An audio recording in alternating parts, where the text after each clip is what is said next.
Well, I'm joined now by Jan Egeland from Oslo. He's the Secretary General of the Norwegian Refugee Council. Jan, thank you for joining us.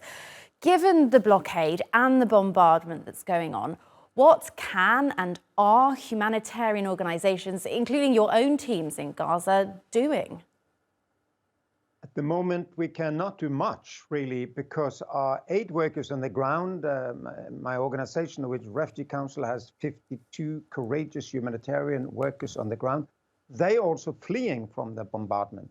Some of my Gazan colleagues were told that the entire neighborhood they were living in would become a free firing zone, would be bombarded, and they had to leave to save their lives. They are now in other places. But at the same time, we're planning now humanitarian relief, shelter, emergency shelter for those who have lost everything. Many of them are led by single mothers, widows, others are orphaned. We hope to get some cash assistance to some of the families who cannot even buy food at the moment.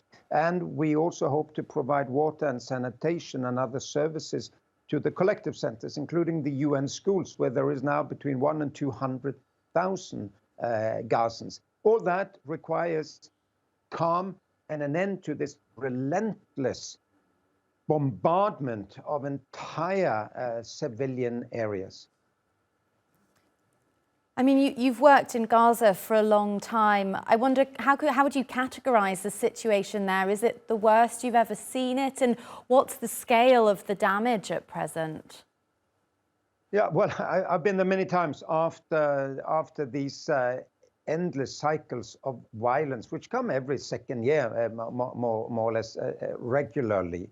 And each time you think, it cannot get worse. We Norwegian Refugee Council, responsible for the group of humanitarian organizations that provide emergency shelter.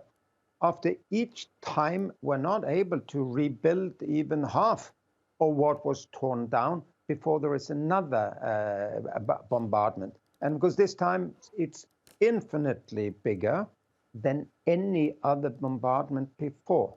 So I just saw the press conference you screened with Netanyahu and Blinken, and I agree with them that we have to condemn with all moral clarity Hamas terror, the sheer evil of butchering women, children, families like that. But a moral clarity would also bring an end immediately to sealing off all supplies to, all humanitarian aid to 1 million children. That is moral clarity.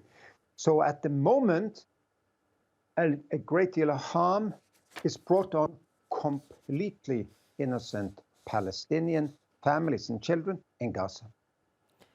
Yeah, he talked about moral clarity. He also said that democracies need to hold themselves to a high standard and hold themselves to account when they fall short. Do you agree that war crimes are taking place in Gaza? And if so, what would you like to see happen to Netanyahu and the Israeli government leadership?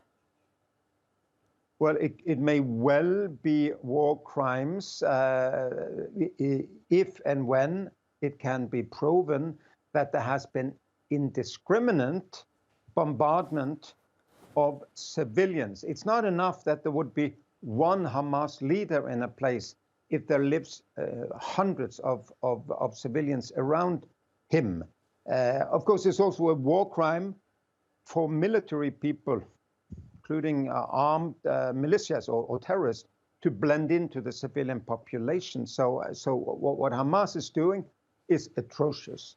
However, it would also be a war crime if now they cut off electricity, and that leads to wounded children not getting aid, being denied aid, life-saving aid in hospitals because of that. Of course, it's a war crime.